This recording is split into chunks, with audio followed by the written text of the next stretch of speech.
Hello there and welcome to another episode of Studs Up. You know exactly what it is by now, don't you? It's a budget Halloween special. You're going to see that as we pan around the studio. But wherever you are, make yourself a cup of tea, make yourself a coffee. If you're travelling right now, strap yourselves in for the next hour of brilliant conversation. And I'm joined, well, we've got a superstar in the studio, but I won't give away too much right now. To my left, well, we're trying to find out what packs more of a punch, Mr. Rogers Curry or Jody Morris. It is David Bentley. How are you, sir? I like that. Brains of Britain. Yeah, that's why the country's going down a pan, Steady. As you could hear there, blue is the colour, but he was glowing red last week. Let me tell you, at Mr. Rogers Bengal Village, it is Rory Jennings. How are you, mate? Yeah, very well, sir. Very well. Looking forward to this. Yeah, it's going to be a good one because we're joined by, well, he's adored by Rangers fans, of course. I'd go as far as saying national treasure. I think we'll all agree with that. He's the only person who can make a real hot take, a brutal hot take, sound like a bedtime story. Let me tell you something. It is Ally McCoist. Look at the boys. Right to have you, Ali. It's a pleasure. You can whip these off whenever you want, by the way. Maybe we lock in and see how long we can keep them on for. But some are saying that's a bit of a Manchester United Red Devils. No. It's coming off then, isn't it? That's the end of that. Right, so, well, there's only one place to start. I know usually we have a little bit of chit-chat, but we've got to get straight into it. Celtic. And we've got Ali in the studio to talk about this as well.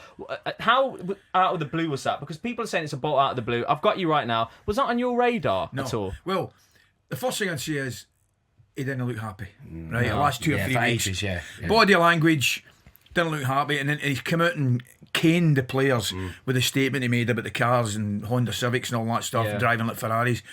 So once you start that carry on, you know something's not right, something's no good in the camp. Yeah. So it's a little bit of a surprise. The timing was, I can't believe I'm talking with this red nose. I can't believe we've got you to put it on. Ali are doing it for us, weren't they are really touching toes. No, but boys looking at the screen going like, he just can't be serious here, mate. but getting back to the point, timing it more than anything, right? He clearly wasn't happy, and then you saw the response from Dermot Desmond, which would tell you everything hasn't been rosy in the camp. Yeah. So Martin's in and that's it. Do you know what I'm thinking? Maybe you do take the clown nose off while you're talking about Celtic. Because there's the article right there, isn't it? There we go. Right, it's off. Thanks for that. Yeah. It's too late. Cheers, The damage is done. Cheers, Ali. Do you know the bit that I saw, Ali? I saw that John Kennedy's left the club as well, hasn't he? Yeah. That feels like a huge statement. Like, it felt like he was there. Yeah. He'd been there for ages.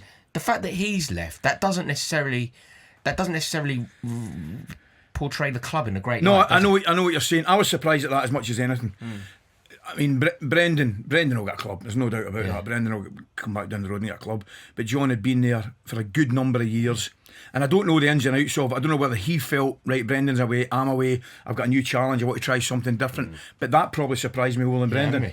Yeah, do you know what, Martin O'Neill? We have to talk about it as well. Yeah. He's been out of management for 6 years now. Yeah. Do you think that's going to play a factor into what he can do with this Celtic side for the rest of the season? Well, he's got great pedigree, isn't he? And he's a master at managing. Really, he's done a great job. What an unbelievable time he had at Celtic before. I think he can go in, he can galvanise the sort of club. Obviously, the games that are coming up now. Yeah. If he can go in, he can really turn the club around. Great guy. I mean, I had dealings with him. He tried to sign me at Aston Villa. Did he really? Yeah. It was a great Aston Villa team, though. Yeah, it was really good Aston Villa team. Villa fans love that. And I had one of them private meetings. You know, when you have a meeting that you shouldn't have. Yes. Yeah, I know the ones. Yeah. What I used to conduct them. The old tapping up. But great sort of man management skills. I didn't end up going, so obviously wanted to go at Tottenham, but great guy. Yeah, he was telling me, like, just take an helicopter from London, you know, come in to Son boy. No, he's a brilliant man. Do you know he was the last manager? Can you believe this? Which I think tells you how Celtic have been run and tells you how poorly the structure has been applied at Celtic. The last manager to win a knockout European game at Celtic. Martin O'Neill. No. That is I knew it. But that's as wild a stat as you would get. But by the way, incidentally, he had some team. Yeah, I mean, that team that went to the final and get beaten by Porto. Yeah. And it was interesting hearing him yesterday talking about Celtic, and this was before he got it. Yeah. And he was saying, you know, maybe not as strong as they were, which is glaringly obvious, I think. But he also spoke about a lack of physicality in his team, and the team there, and that's clearly evident. If you watch that game on Sunday, you know, the same as Rangers. Rangers lack a physicality. Yeah. But you look at his team that he had in 2003.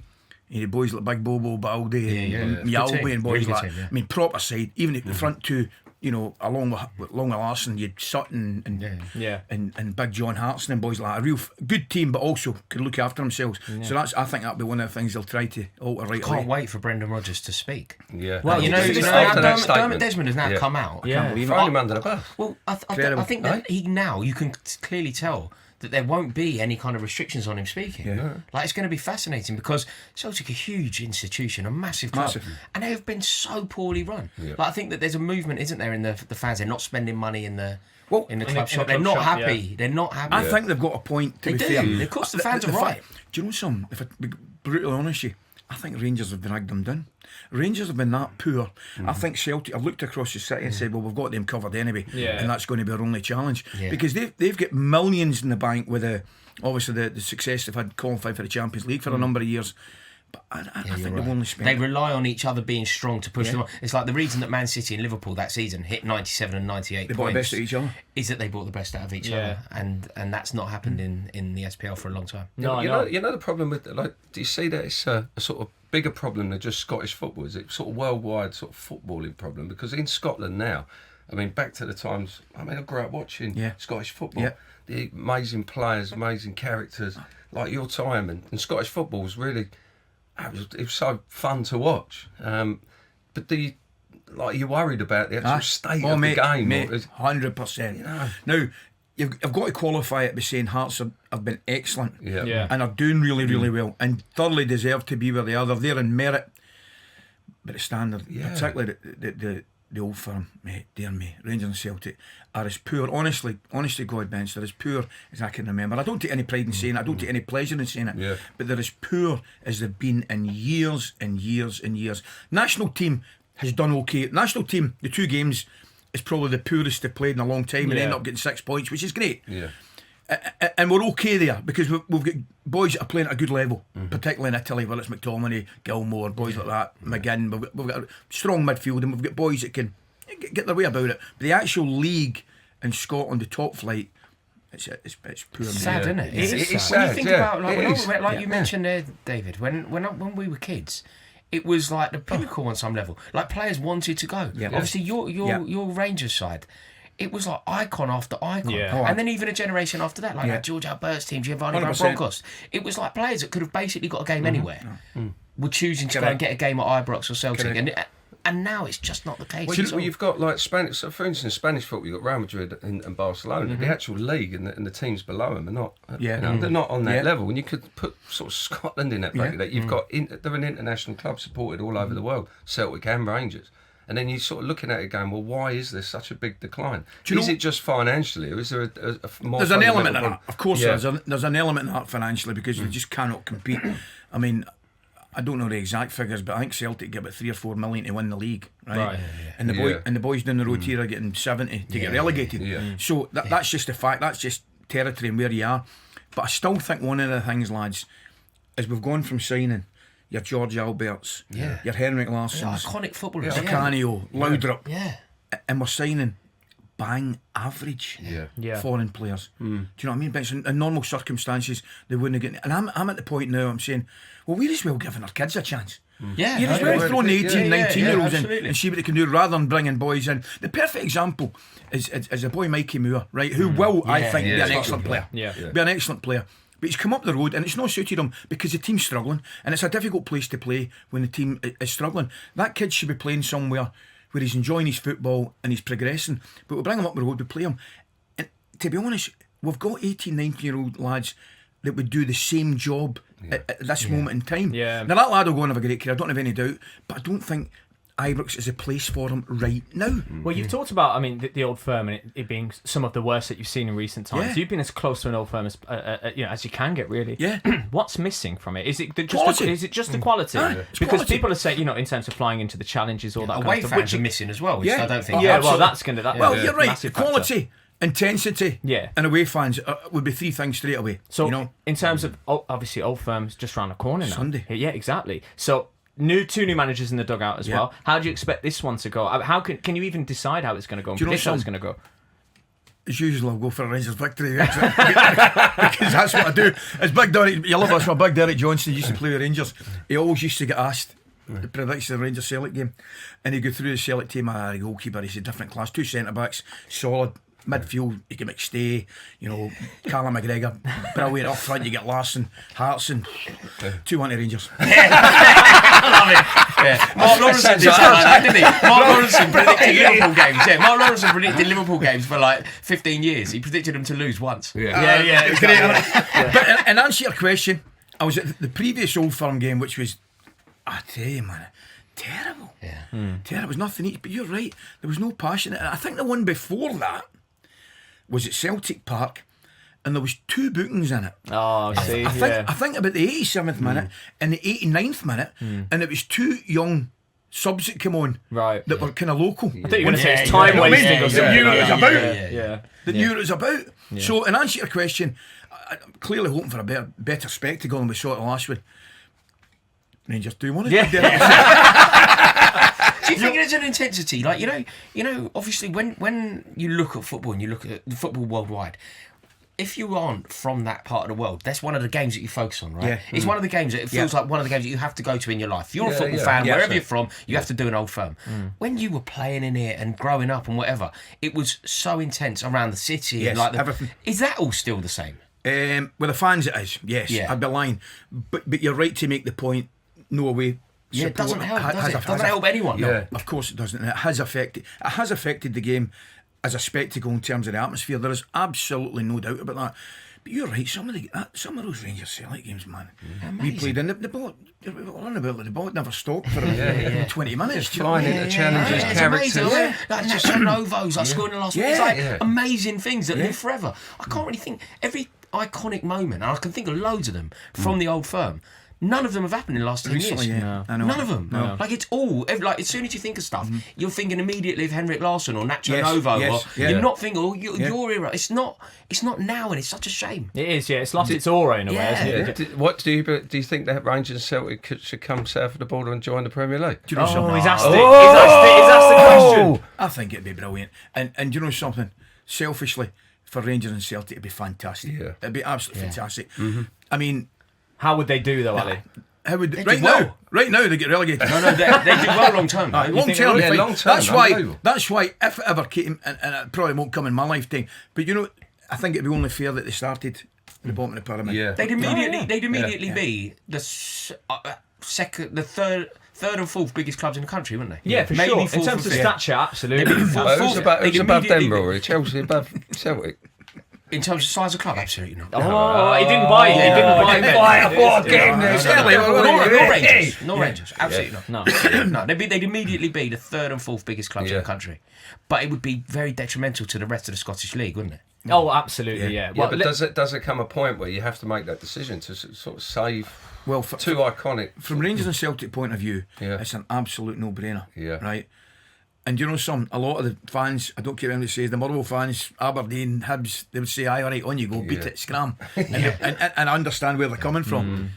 But it would damage Scottish football. Of that, there's no doubt. Let's pivot back to Celtic quickly. Martin, on this appointment. Apparently, it's not permanent, So we look at permanent solutions and permanent managers that can step into the role. I'm going to just chuck this hand grenade in here that always set the table off. Ange Postecoglou. Oh, they'd be mad.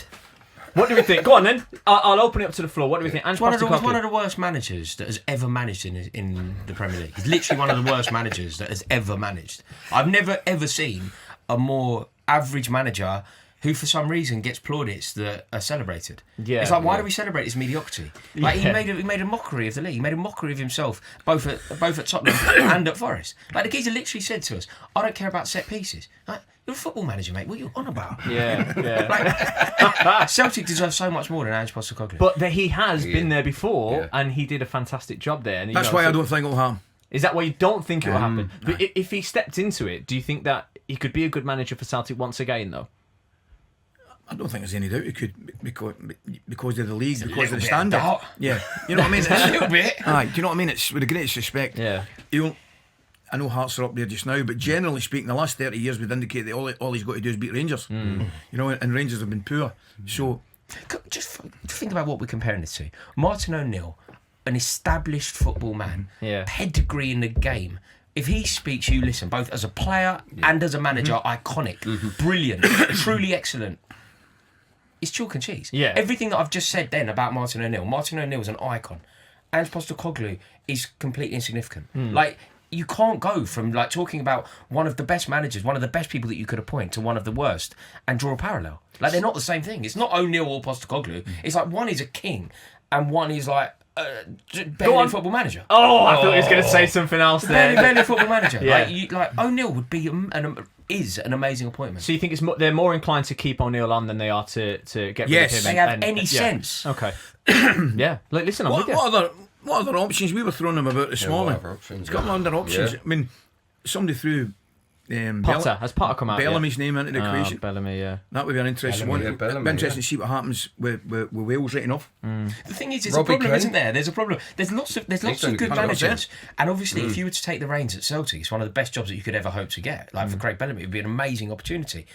But can you go into Celtic now? I don't know if in my lifetime, the feeling of the club has ever been this disjointed. Do you know the bottom line?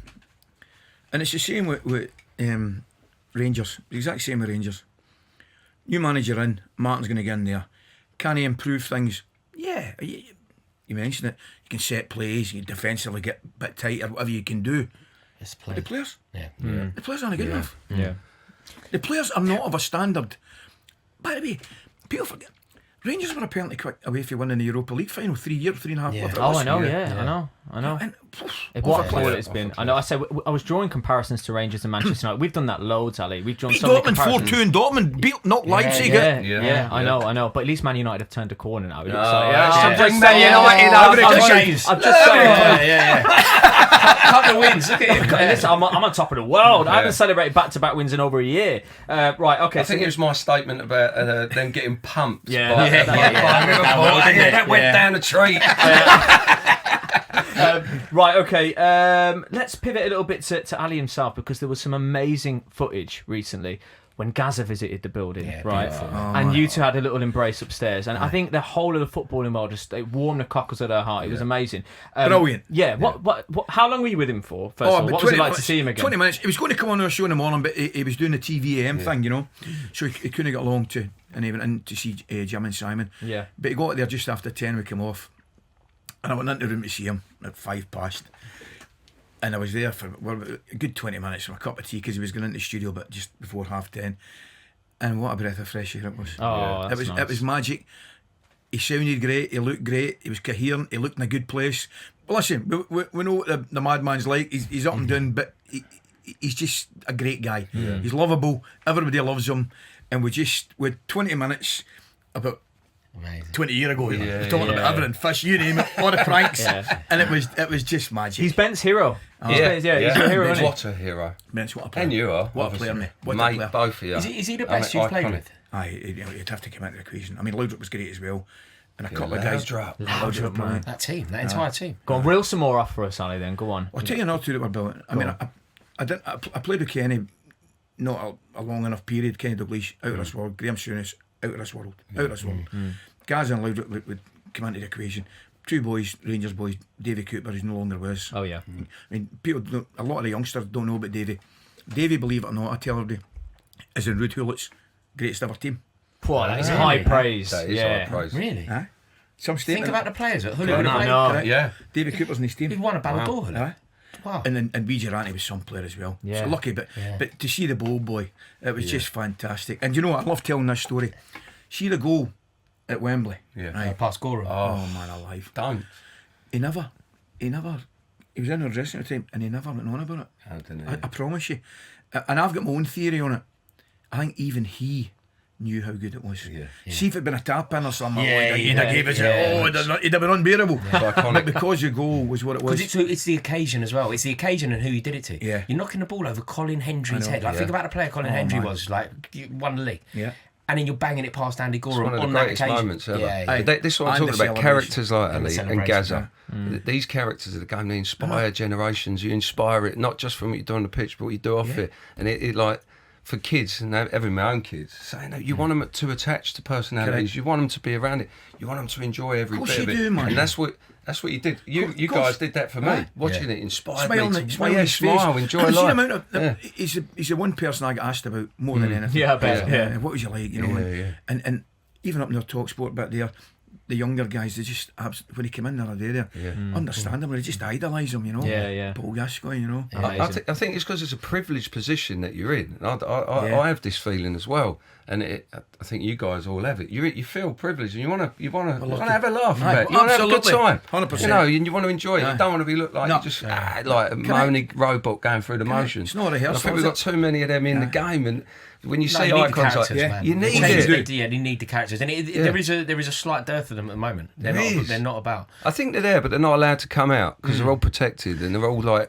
There's character there. It's got to be allowed to come out. It's got to be. That's a good point. You've got to want to see it. I think can we name a lot today? No. Wee Jack, maybe. But you know what? Jack, if you're a character, you have to back it up as well. Because when I think of character and I think of players You have to speaking be a out, brilliant player. yeah, have to be a brilliant. Otherwise, you're James Maddison, aren't you? Otherwise, you're full of character. Why is that? There's a huge difference, isn't there? You can be Gazza, who's like full of character and then pinging in goals and doing the business for Lazio and whatever else, or you could be James Maddison. Everyone goes, "God, any." Don't get a Tottenham team, mate. It's like, you got to be a brilliant player to be a brilliant character. Yeah. But do you know what? On that, right? There's a conversation I have regularly on air with a dear friend of mine who I do a show with here, Adi Oladipo. Yeah, I know. We talk about the best footballer who works at talkSPORT. My bet, the player that I always put forward, the player that I always put forward. Mr. Ally McCoist. I say no. I say that there's icons here, right? There's icons. Alan Brazil himself, David Bentley himself, Gabriel Bonlahor, Darren Bent. There are some amazing footballers here, and you think Darren Bent's in the 100 Premier League club. Gabriel Bonlahor became Aston Villa's top ever goal scorer until recently. Alan Brazil at Ipswich is unbelievable what they achieved. But I will always argue that Ally McCoist is the best footballer that is regularly on talkSPORT. Yeah. Listen, I'm going to agree. Very kind of you. I'm taking that all day. When you come here, you get treated well. You get your red some of that. You get your red nose. Get that back on. Let's just put that to bed. You can forget about that now. I thought you never took it off. What do you reckon? Is there in terms of that conversation? Cool. What do you reckon? Go on, Bence. Yeah. Yes, 100% agree. You think Ally? 100% agree. Not only your 350 goals and your 9 titles, your how much you won. Back-to-back European NBA. Golden Boots. Back-to-back European Golden Boots. That's right, isn't it? Yes. But iconic. Not only as a footballer, but a personality as well. Can I ask and about a fixture? Particular fixture. A national treasure. Yeah. When Leeds United were an outrageously brilliant side, champions, played an outrageously brilliant Glasgow Rangers side, and you scored at Ellen Road. Battle of Britain, it was dubbed, right? Yeah. And I vaguely remember it when I was very young. I amazing. vaguely remember watching it. In terms of that fixture, what it meant, I can't even imagine being in the ground. How was that? It was brilliant. I'll tell you a story. Great story. There was meant to be no travelling fans, right? Because you can imagine, right? So anyway, there's no travelling fans, and we're playing them up the road. And Walter, genius man, he was worried about the home game, but he wasn't really worried about the away game. Right. So anyway, we played them at home. 2 minutes on the clock, ball gets headed out the box. Gary McAllister's on the edge of the box, who I'm meant to be marking, volleys one right in the top corner. Right, I'm telling you, man, what a hit it was. Flew in the top corner. Right, so he runs by me 2 minutes later, because I played with Gary when we were kids. Good player. Great player. Great player. He runs by me, pats me in the backside. He says, "Well, been out for a wee striker." I was ill, man. I couldn't even laugh. Anyway, down the road, don't need to tell you, Ellen Road, Big Hateley, down the Durante Hateley, bang, bang, 2-0. I ran by him, patted him, and Arthur says, "Well, been out for a wee heater, Gary." Love it. Brilliant. But there's a great wee story as well. So there's no travelling fans, right? And we turn up at Ellen Road for the game. It's pandemonium, man. It is literally pandemonium. There's 7 deep. There's thousands of them outside Ellen Road, and they're banging a bus and all that stuff, right? You shout a joke, this, that, right? So I'm sitting there with wee Durante. Sorry, he's at the window. So I'm telling you, 6, 7, 8 deep, the other side, bus getting rattled, right? So wee Durante nudges me like that. I says, what is it? He went, "Well, look at that window," right? And there was a boy Stuarty Daniels, right? Never missed a Rangers game in his life. Right? Good boy, love that. Never missed a Rangers game in his life. I'm talking Hungary, Russia, the whole bit, right? And he's standing there with his jacket, right? He's standing there like that. And he unzips his jacket, pulls it open, he's got his Rangers strip on and goes like that. No! Wow! You know those fans? Magic, eh? Wow! Those fans are just magic. Whatever club they support, great, that innit? dedication. Make They a got football no club. travelling fans. Yeah. No travelling fans. Rangers fans are banned. Yeah. There he is. No matter what. great, You innit? you never ban a Rangers fan. No, that is We had a boy unbelievable. on. We had a boy on the show yesterday. Was it up at Gateshead? He's a Truro supporter. Oh yeah, Right, yeah. Truro. They had I the think longest. It was the I heard longest that. away day. Truro. Truro. Somebody tell Truro me Gateshead. 900 mile there in Yeah, it's the What? longest away. It's the longest away day ever in Aye, this and there was a few of them. Truro Yeah. Gateshead. They're the guys that need to be protected, like Yeah, fans yeah, as well. 100%. Well, you The know game when the needs to goals look went in at at Ellen Road? 100%. Were there other like did the celebration go up or did basically was nobody? There was a there? box. Was there? Big Andy Smiley, one of the boys for Glasgow, actually got himself in and told him it was some contractual thing. Stop it. Aye. And he ended up getting a box and it was full of Rangers, about 20 Rangers supporters. And mad. the whole place has gone mental. Another boxes trying to get in. Love that. Oh man, honestly, I could listen to stories all day. I'm being told we have to move on to the Premier League. No, preview. we're not moving I on. know. Come on, Ally. Jack and Ori here, Thanks for your insight, Ali, and that stuff. It's Yeah. absolutely amazing. We could listen to it all day. But this is a part where we review the upcoming Premier League weekend. This is why, Ali, for context, we did the world's hottest curry last week, which, by the way, Couldn't believe it. oh my God. Yeah, the footage is coming soon, guys. Trust me. Worst thing I've ever done. There we go. Yeah. Do you know something? It looked at. 2 hours of pain. I'm still recovering. Man United fans will love it. But 2 hours of pain, ice cubes. Yeah. What about the mango drink they give us? They give us some mango. Yeah. I'm outside, I'm spewing. There's producers everywhere, like Lying on the seat. It was like a night out with you and Gazza back in the Honestly, I saw them get buckets of water cleaning up what David Bentley had done on the curbside. And then our producer went and done it exactly the same spot. Oh my gosh, I know. Yeah, we had to put the producer in a taxi. That's how bad. Yeah. That's It how got bad it was. bad. It got bad. Yeah, and it Can was I ask you a spoonful. question? Just Go on. painful. I need to ask you a question. Go on. It looked horrendous on the way in. Yeah. What was it like in the way out? That's the question. It must. I'll let Ben. My Ben wee answer was that. burning. No way. My wee was burning. I went, hold up, what's going on here? I've got something wrong with me. Oh, yeah, Dick Carrot. I'd had a Barack. Oh, I've had that before, by the way. Never a curry, but. You're being sick. It's like burning you. It burnt on the way back up because I had to throw it when I went back home. It burnt on the way back up and my ears started stinging. It's an incredible, I thought, incredible thing. I'm in a world. talking about We've, you. we've become closer as a group, haven't we? Since Yeah, we were vulnerable. I was vulnerable. Brilliant. We feel like family now. Yes. So what we do, Ali, is Yes. we all get allocated a fixture and we pick the result we think it's going to be. We get scored on that right. So Rory's fixture this week is Tottenham versus Chelsea. Of course, we had to give you this one, but give me your thoughts on what you think this game's going to be like. But you did not see that Sunderland win coming. You didn't. No, I suppose I didn't, but there is a vulnerability to Chelsea. Like, we're always capable of pressing ourselves to struck button because we're not that good. Like, we effectively have this policy of signing only children.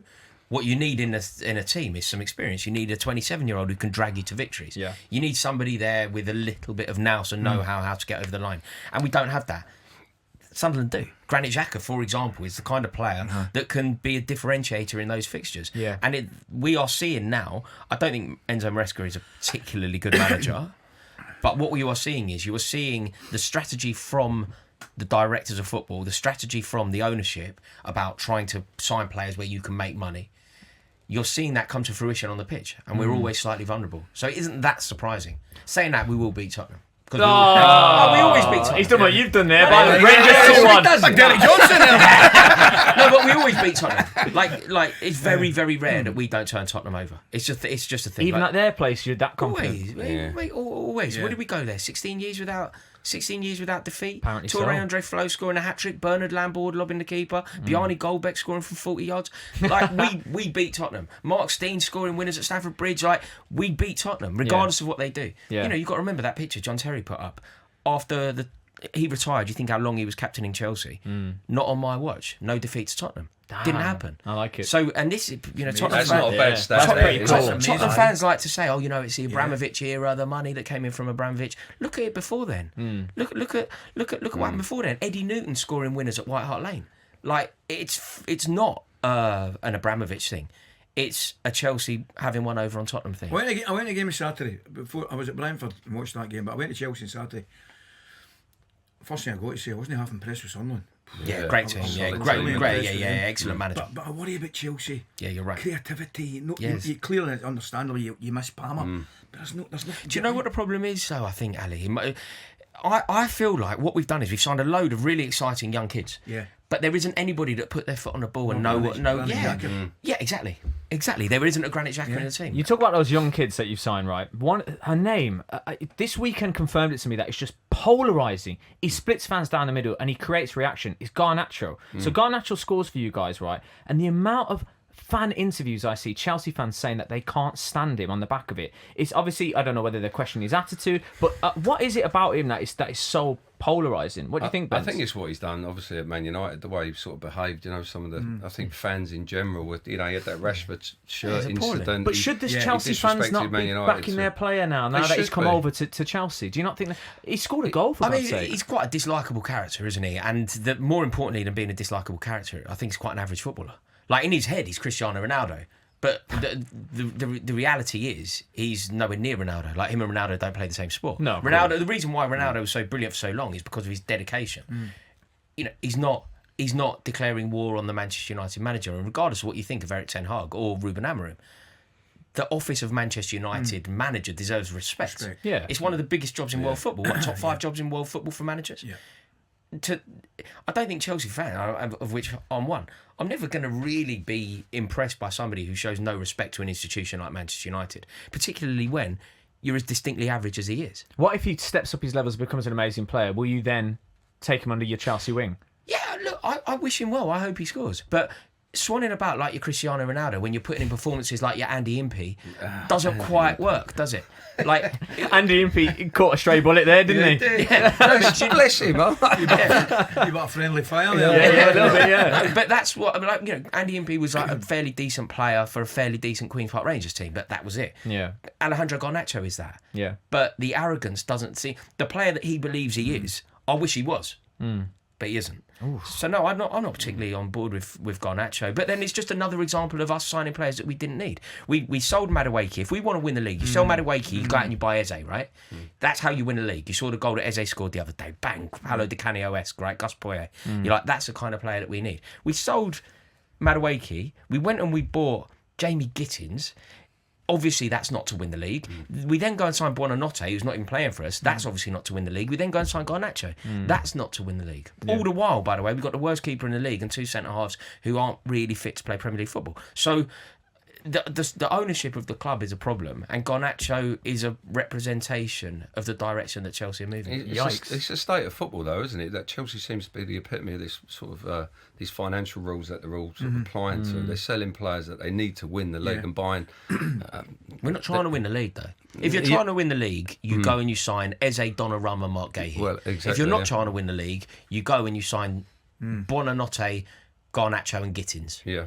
That's not a team trying to win the league. Right, so you've gone Chelsea win. Chelsea win against Tottenham, obviously. Yeah. Okay, cool. What score? Score We get bonus prediction points. But he makes up his own rules every week. You know what I mean? I'm top of the league, obviously. Hanging in there. Here we go. 3-2 Chelsea. 3-2 Chelsea. Right, Ben's is going in over it. He's gone 3-2 Chelsea. 3-2 Chelsea. We'll concede. Let's get your fixture, which is Liverpool versus Villa. Villa massive win against Manchester City. Liverpool, of course, losing to Brentford. How do you think this one's going to go? And let's get your score prediction as well. You get a bonus point for it. I get a bonus point. Yeah, if you get it right. Yeah. I mean, Liverpool have been obviously going through such a difficult time, and Slot's got to get it right. I think all these new players that have come into the football club, they've really got to adapt themselves pretty quick and find their way of playing. I think they're sort of caught between two sort of ways of playing at the minute, and they really need to sort themselves out.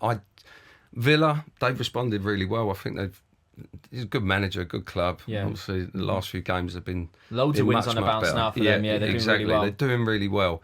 But can Liverpool go now and lose? Is it 6 in a row? This will be if they lose. It'll be 5 in a row in the league. Five in a row in a five in Prem. the in league. 5 in the league. 5 out of 6 altogether, I think. I just can't go. They've got exceptional talent and they've got to sort themselves out. They've got to do a job. I'm going to go 2-1 win to Liverpool. Oh yeah, gosh, I think that's a tough one. You know, Be Liverpool. do you? It's got to be. I'm feeling Villa, man. I don't want to influence your decision, but I'm feeling like Villa's going to rock up there. It's got to be Liverpool, though. Early Villa goal, it's going to get so nervy, and they're in such a good trajectory. They've just beat Man City. Yeah. Honestly, I think it's getting nervier and nervier for them. I mean, if will he go? Thursday in midweek, then they get beat. Yeah. I mean, if he loses to Villa, there's every chance that he could be sacked. No, surely there's enough. Well, if he goes and loses again, Well, he'll be on his. It's more likely than Ruben Amorim in the betting right now. That Slot loses his job than Amorim. That's ludicrous. Oh, you're bad energy to be about fair, the club at the minute. Jim Ratcliffe's come out and said he's going nowhere. Exactly. 3 years. So that would be the reason for that. Okay, as we move on to my fixture. I did a Karen Brady talking about Graham Potter. You did say that, actually. Very true. My fixture is they've given me Man United. They've been nice. They've given me Nottingham Forest versus Manchester United, and I'm feeling good, boys. I'm not going to lie to you because, and I'll tell you for why. We had to wait so long for back-to-back wins. What I needed as a Man United fan was a reference point, just something where I can go, well, it looked good there. It looked good there, so we know he's got it in him. We haven't had that up until recently. We beat, and you think about the fixtures we've had already. We've played Liverpool, we've played Arsenal, we've played Chelsea, we've played City, we've played Sunderland, who are right up there, and beat Sunderland 2-0 at home, by the way. So I actually think, and it's the most competitive Premier League I can remember in a long time. You don't know how it's going to go each week. I think this Manchester United side right now are showing me good positive signs, and I'm a realist. But that's 3 wins on the bounce now. I'm thinking about Frank, who needs to cut his hair if he gets 5 wins on the bounce, by the way. We're all following his journey. I think this is going to be a 4th win, and I think it's going to be quite convincing because I think Nottingham Forest is still in their early stages of this transition. Yeah. So Nottingham Forest 1, Manchester United 3. That's what I'm going to go for, and I'm going to say Brian Mbeumo scores again. I'm going to because he's been unbelievable. What a signing! Signing in the summer? Yes, because in my opinion, yes, because when you think about Mbeumo, right, you've taken him from Brentford and you've switched him to a bigger Premier League side, and you've gone, right then, how heavy is this shirt on you? And he's thriving. 100%. Every single game he's been unbelievable. Same with Cunha. I was just about to say Cunha. He's amazing. And I think Man United fans are going to have this thing right, because he scored his first goal for us, and it's taken a little bit of time, where we're just going to have to hold off rival fans and say, it's all right. We're not just looking at how much he returns this season, if he's putting in performances like that. See the difference? You look at those two in particular. Jury's still out on Šeško, I think, for me, but you look at Cunha and Mbeumo. Yeah. And then you look at the previous kind of players that couldn't handle playing at Manchester United. Exactly. Højlund, Sancho. I mean, Rashford dipped for other reasons. Yeah. But those two in particular look as though they can handle it. Yeah. Do you know what I mean? Yeah. We can handle a 60, 70,000, we can handle a badge. Yeah. And that's a big thing. And it's a transfer strategy, right? You talk about Chelsea's transfer strategy. It's a strategy that Man United have done in the past, is look in the league and see who you can sign. Go and sign the best player from a club that you can go and wrestle a player from. Go and sign Andy Cole. Go and sign Wayne Rooney. It's exactly the strategy, isn't it? Go and sign Rio Ferdinand. Berbatov and your Tevez. Just sprinkling this quality into this side, and these are thriving. And there's no jeopardy either. But there's always jeopardy with signings, but you've watched Brian Mbeumo score goals and play really well in the Premier League. So there's no reason why. Whereas you constantly signing players from abroad, like, you didn't know what Ugarte could do in the Premier League because there was no case study. Anthony as well, that's another one. Emerim's doing a good job, and I love his system, eh? What do you reckon? You've always said that, I've always said that. I'm going 3-1 United. There we go. And we've got a bonus fixture here. Here we go. Oh. Of course we do. For the great man in that chair over there, it is Celtic versus Rangers, of course. Give me how you think it's going to go, and we're going to nail you down to give me a proper score prediction. Bias aside, I know that's difficult, Ali. I know it's difficult. I think it's impossible. Tell me how's it going to go? What do you think? Well, the first thing I'd say, like I said before, I just hope it's a far better game than the one we saw at Ibrox. It's an East draw. It was a terrible game of football. Terrible game of football.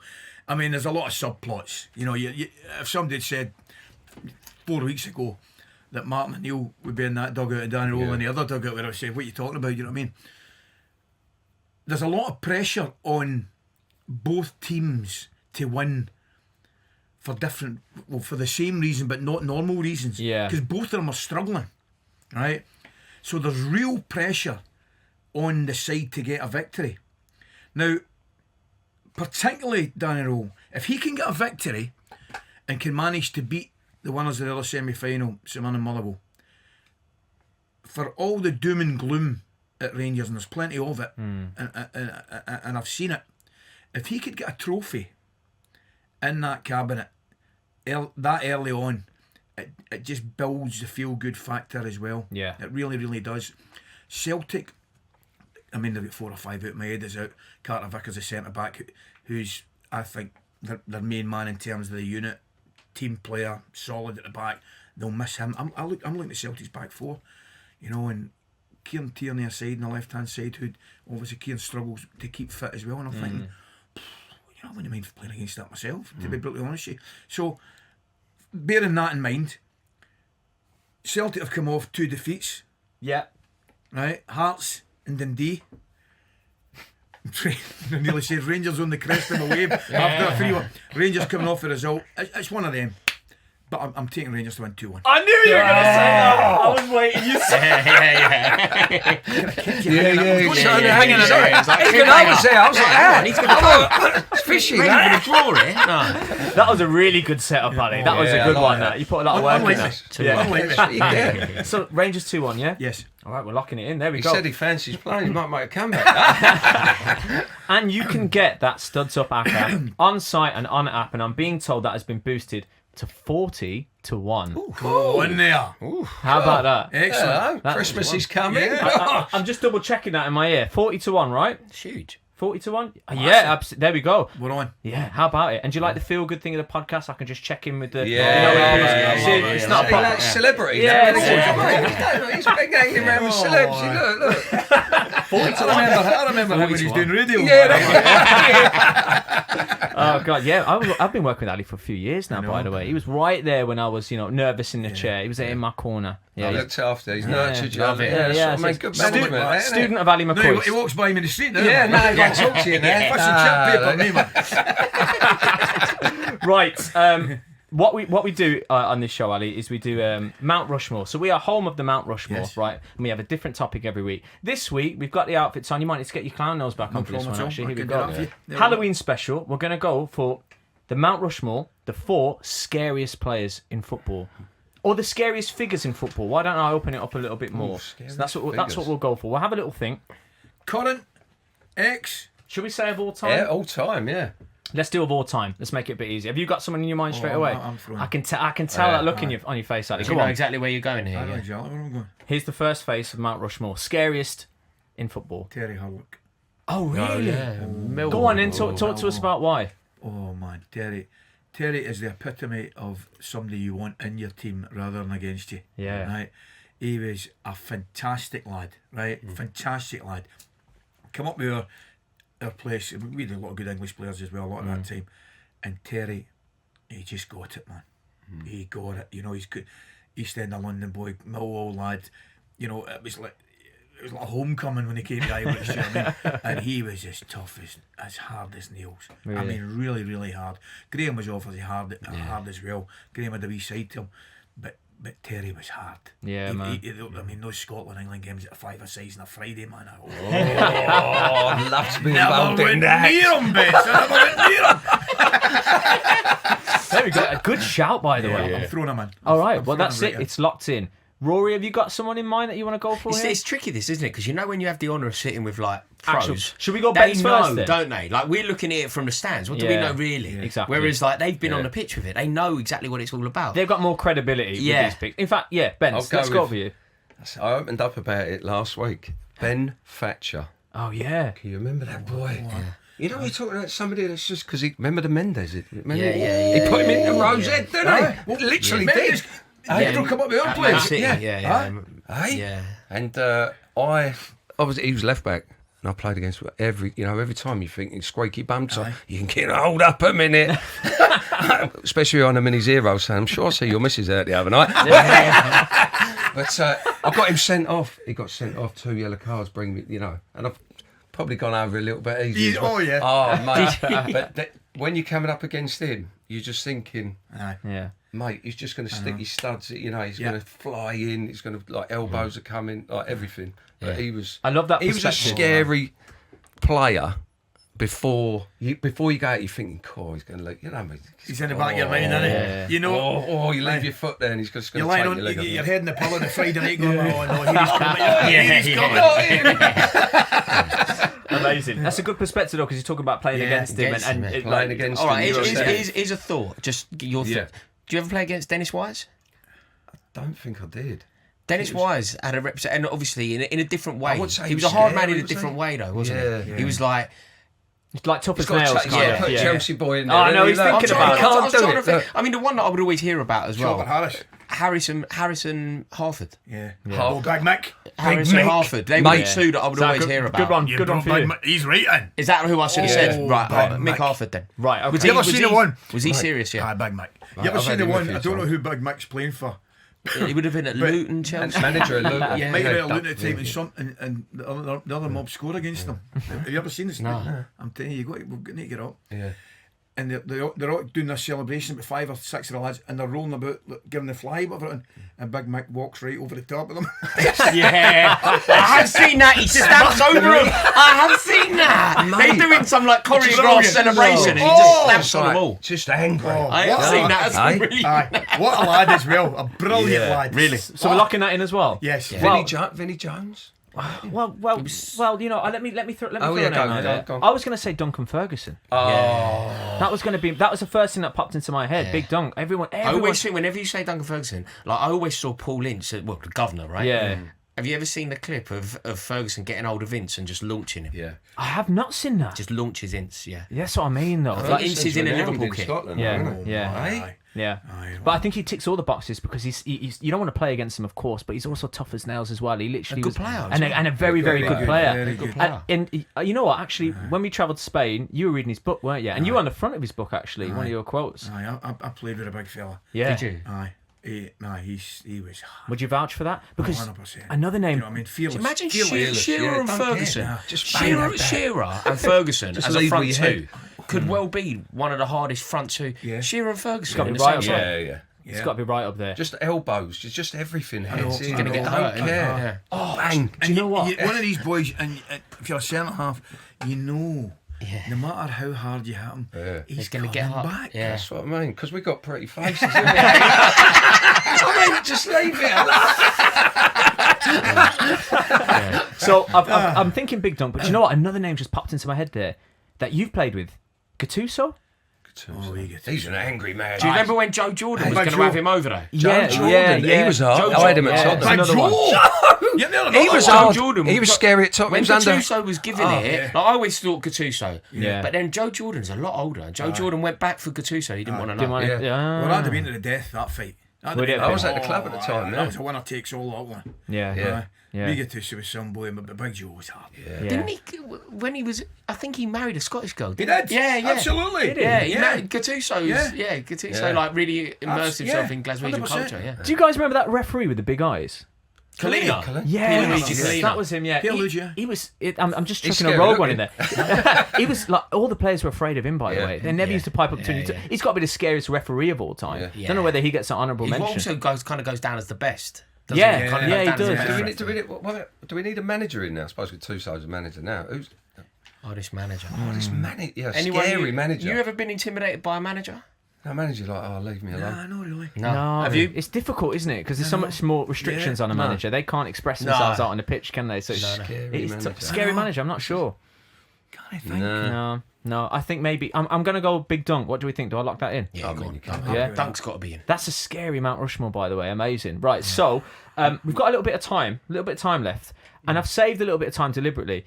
Ali, Yes. bearing in mind this is talkSPORT and talkSPORT Bet, Okay. would you do us a pleasure with Bence here, who absolutely loves Gazza? Have you got a Gazza story that you might be able to just drop some knowledge for everyone who's listening for Bence? And like I say, bearing in mind it's talkSPORT Bet and talkSPORT as well. Yeah, one story. Can you? I said to you, the Daz advert. Right? You know when he went up to Glasgow and he started.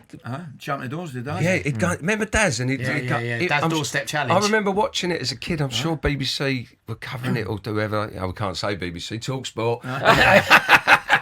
We'll bleep that. We'll bleep that. Inspired, you know, like when I'm talking about things that just Danny catch your Baker, wasn't imagination. it? It's Danny Baker's Dad's But doorstep he'd come up with all challenge. the lads and. I mean, It was just We've got one about after 3 the or 4 minutes, I'm Ali. just telling you, for there's a context. million. There you go. A million. Yeah. I mean, my favourite one's a blinking fireworks, man. The fireworks will never be beaten. Yeah. I'm in the dressing room the day before Guy Fawkes Day, and I'm learning about wee Durante. I said, you know what I'm going to do, wee man? I says, I'm going to get some fireworks. I'm going to get the kids in. My mate Knox is coming in. He's bringing the kids in. We're going to have a wee firework display. That was it. 10 minutes later, Gascoigne comes sidling up to me like that. He said, I heard you with Durante there. He says, I'm your man for fireworks. No, and I should just have turned in a bulkhead. Anyway, try to get it in quick. So he said, £15 boxes, £100 boxes for 15 quid. I said, all right, I'll have two. He says, right, meet Jimmy. Meet Jimmy up the back of the Celtic inn. Tomorrow morning at 9 o'clock. So sure enough, I said, it was like some drugs bust. I pull up, the big black Land Rover's here. Jimmy comes finally, get the boot open. So I opened up, and he's got bin bags this side, bin bag, 2 big boxes like that, in the bank, 30 quid, away we go. Right? Gascoigne says, how'd you go? I went, smashing. So we go down, we move on to the fireworks display at night. I said to my mate Noxie, for the kids, I said, we better go and have a look at these fireworks. I said, we'll go down the bottom of the garden. So we go down the bottom of the garden, pull the bin bags open, opens the box, right? Well, before we opened the box, I looked at the box and went like that. You know that big radiation sign? Bang, stamped right across the box. Spectators must be 20 metres from detonation, right? See what it says on the box, right? Well, here we go. So I've opened this thing up, I pull this rocket out, right? I swear to God, it's got a head on it like that, right? The next level up was manned. Right? I'm not kidding you.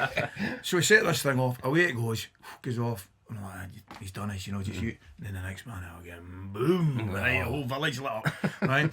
So we're having a laugh, great firework display. Move on to the Sunday. So what I do on the Sunday, I'm coming back from Glasgow, and my wife's here, and she's on the phone to Gazza, because he never came to the do. 2:30 in the morning, 3 o'clock, and I get into my bed. She comes running through, quick, get up. I says, what is it? She says, Paul, he's on the phone there. He says he's got a rocket, one of the rockets left. He's going to set it off. He lives in the next village, by the way. He's going to point it in the direction of Bridge of Weir to see if we can see it, right? I'm going out with myself. I said, away you go. I said, I'm shattered, man. Just give me a break. I said, wait, boom, right? The bay window, the whole light goes on. Right? I'm lying in my bed, and my wee shooters are going like, I'm howling. Anyway, 2 minutes later, the phone goes. Right. I says, hello there.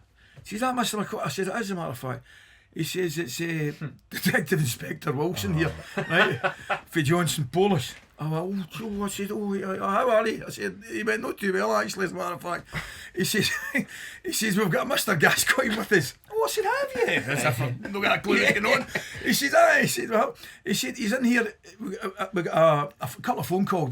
Phone's been going.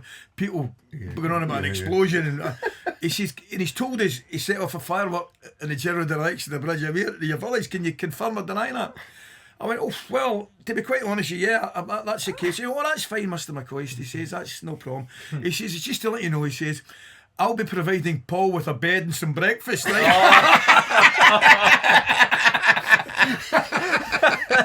He says, can you pick him up at 6 o'clock? I said, I'll pick him up at 6 o'clock in the morning. Amazing. Oh, man, that's brilliant. Ali, thank you so much. And as if by magic, that's it. That's the end of the show. It's got so fast. I enjoyed that. Honour, Mr. McCoist. I loved it. So much, great, mate. man. Thank you so much. Wasn't it great fun? Will you come back, Ali? Will you come back and answer the question? Legend. All right. You better believe it. There you go. Ally McCoist, Rory Jennings, and David Bentley, of course. Thank you guys for watching this Halloween special. And of course, we'll be back next week. So take care. See you then.